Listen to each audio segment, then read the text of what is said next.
It's a pretty audacious subject for me to try tackle, direction in life, but it is probably the most common topic that I see requested. How do I find direction in life? So this video is my attempt at answering that question, and I'm going to start it at a time when I didn't know how to answer it at all. Part 1, how I failed to get the message. Let's begin this with regret, because I think that is ultimately the threat of not finding direction in life, feeling regret when you're older. And regret for me is also very much tied to the first time I ever felt a sense of direction. What I regret is feeling that sensation, but not acting on it. I'll explain. So I used to have a pretty keen interest in music, and I would write these songs in my bedroom. You know, when you're just playing on your guitar, sitting on your bed, and you're like, oh man, this is it. This is the song. And I would live in this fantasy land where as I'd play these songs, I could hear them on the radio, or I could see myself on stage at a music festival and everyone singing the chorus back to me. And it was beautiful, man.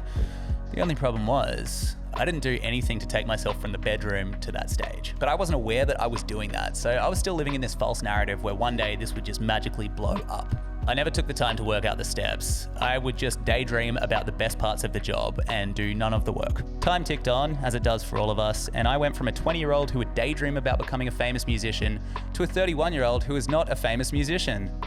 Shock, right?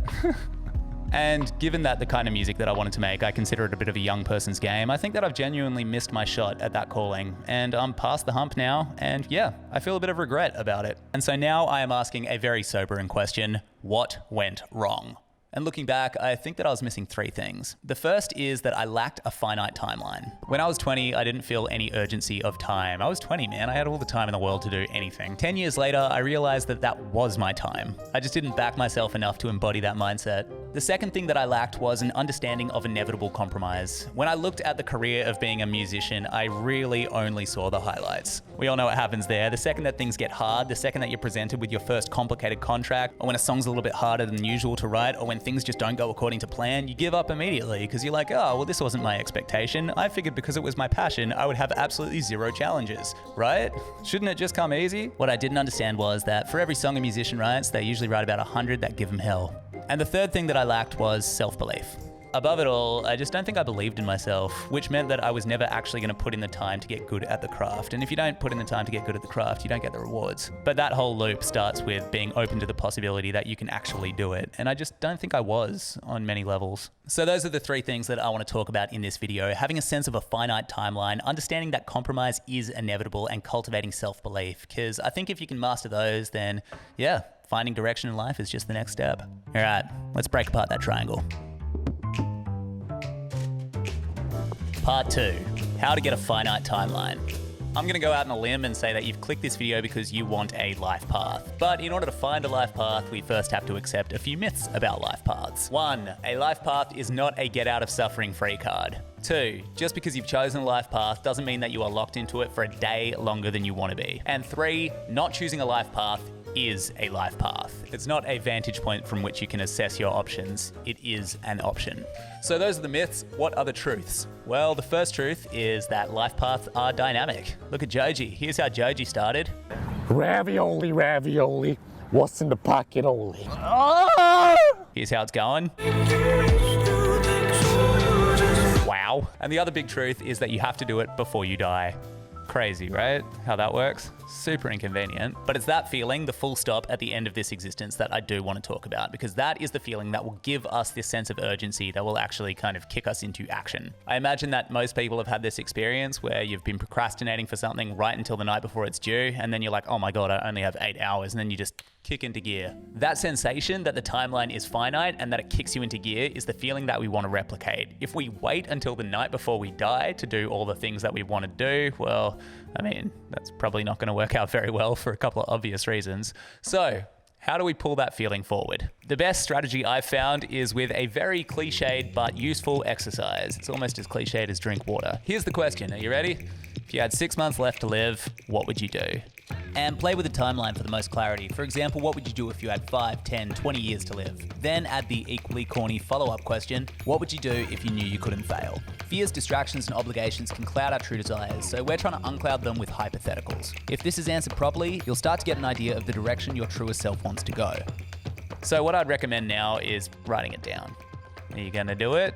If you're watching this video on your phone, I'd recommend starting a new note in your notes app and just writing that question at the top, putting in like 5 bullet points and then coming back to this video.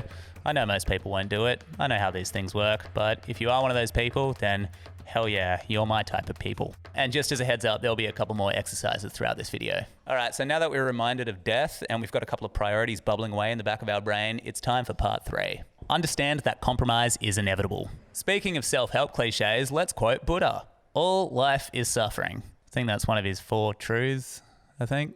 And having direction in life is not going to stop that suffering at all. Even in the best case scenario, you will still have to wrestle with internal compromise. And doing this is so much easier said than done, but I do have one exercise that I like to do. And heads up, this is a chapter in the book, so if you have read the book, you'll know exactly what I'm talking about. Imagine that you are inside your brain and you are trying to figure out what to do with your life. There are also 5 people yelling competing things at you about what you should be doing.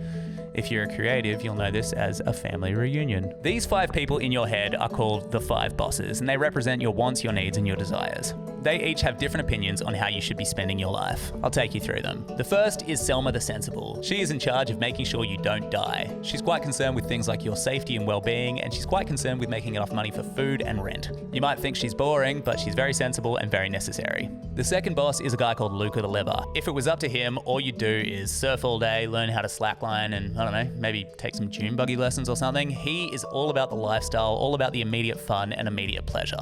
Competing with him is our third boss, Freya the Friendly. Freya the Friendly just cares about people. She wants that good sense of community. If you've ever stayed in a job too long, even though it wasn't right for you, but you really loved the people, then Freya the Friendly is probably the one who is talking to you the most. Her goals are to keep you surrounded by people that you love. The fourth boss is a guy called Aziz the Ambitious. And if he had his way, you would be just chasing the egoic things. You know, things like money, fame, status, power, a six-pack. Go off, king. And then the fifth boss, who is also yelling at you competing orders, is Luka the Liver. She's like a voice of altruism. So she's the one when you get a bit of money who competes with Selma. Selma's like, oh, we should squirrel this away and invest it. And Luka the Liver might say, oh, we've got enough, we could give it to charity. Now you'll instantly notice that these 5 bosses are very different people, but they each represent a different part of you. And they also don't always agree. For example, Selma the Sensible might be very happy with a corporate job, but Luka the Liver's like, dude, what are we doing? Freya the Friendly might lack the people, Aziz the Ambitious might lack a couple of the job titles, but Luka the Liver's like, man, this is actually a really bad company and I don't think we're very happy in it. You got 3 out of 5 bosses satisfied, which is why you're like, oh, I guess I like it, but I guess I don't. I don't know. Why is everything so complicated? But then there are other paths which seem to satisfy more bosses. Like a doctor will make the money. A doctor will allow you to spend that money on a cool lifestyle. Maybe you'll work with people. Maybe it'll be like Scrubs. Maybe you'll get that cool doctor title and maybe you'll get to save the world. And of course, you'll feel like you're helping people. 5 out of 5 bosses. That could be your life path. But everyone's calibrated in different ways and different bosses have different weights in everybody's head. So this is the simple and very crude analogy that I use for desires and wants and needs. But the main takeaway here is that you'll never be 100% satisfied with the thing that you do, which is why it can be so difficult to pick a path or be happy with the one that you have chosen. A good exercise here is to ask each individual boss, if they were in charge, what would you do with your life? List out multiple options for each boss, and then you'll find ones that satisfy more bosses than not. For me, it's pretty rare that I get a perfect 5, but anything that's 4 and above, I reckon you're good. Part 4, cultivating self-belief. This is the hardest part of that direction triangle, believing that you're good enough for it. And how do you do that? Well, this is also the hardest part, and it'll probably take you years of introspection, maybe in a little bit of therapy, but I'll give you the abridged YouTube version that can happen in a couple of minutes, and hopefully some of this can be internalized and you can work on it. And remember, I am not an expert. I'm just some guy that signed up to YouTube one day and I started making videos about the things that work for me, so just keep that in mind. At some point on your journey throughout life, you made decisions about what you could and couldn't do as a person. Sometimes these decisions are positive. I'm good at music. I'm good with computers. I'm technical. And sometimes these decisions are negative. I just can't sing. I'm not a gym guy. I'm a smoker. And with all those beliefs combined, you will end up as a constantly vaping music producer. Thanks, rules. The only problem with these rules is that they don't exist anywhere other than in our head. They are complete fiction. You might say to yourself, I'm just not a fitness type, but why? When did you learn that? In my experience, these rules are usually things that I've heard as a child and I've internalized them and I've just grown up with them as unquestioned guidelines. The example that I chucked in the book was a child who tells their uncle that they are going to build the first roller coaster to the moon, and the uncle laughs, mostly because of our current engineering limitations. But the child doesn't hear that. Instead, the child goes, okay, my ideas are something to be laughed at. Now as an adult, that child will end up in a brainstorming session at work and they will keep their mouth shut. They don't know why, but at some point they've decided on this rule. I am not good at ideas. My creativity isn't something to be taken seriously. And it permeates throughout their life and holds them back. So I find that there are a couple of good exercises for this one. The first is just to recognize these rules as they come up, and you'll notice them pretty hard and fast because they're kind of everywhere. When you notice these limitations, let's say it's an intellectual one, you're like trying to get into a university and you're like, that's not for me. You just kind of flip it and be like, well, why not me? And then start asking why, like, I don't know, 10 more times. And then usually after a few months, you'll find the answer. In my experience, it's usually because someone said I was dumb in kindergarten and I never questioned it. But I'll finish this on the final exercise that I really like in order to find direction. And this is kind of like a broad one. It's basically this. Write down everything that you wanted 5 years ago, write down everything that you want now, and write down everything that you think you'll want in 5 years' time. Then draw the direction between them. That might just be it. It might not be, but worst case scenario, you know yourself just a little bit better. So in conclusion, yeah, man, you're gonna die. So I guess what it all comes down to is the fact that having direction leads to more direction, but in order to start that feedback loop, you need a couple of things in your life. For me, it's that simple acknowledgement of I'm gonna die and this is my only shot. No matter what I pick, there'll be compromise and bad days, and none of this works unless I believe it does. But by mastering all of those, we can get into that loop and then hopefully we can all find the direction we're looking for.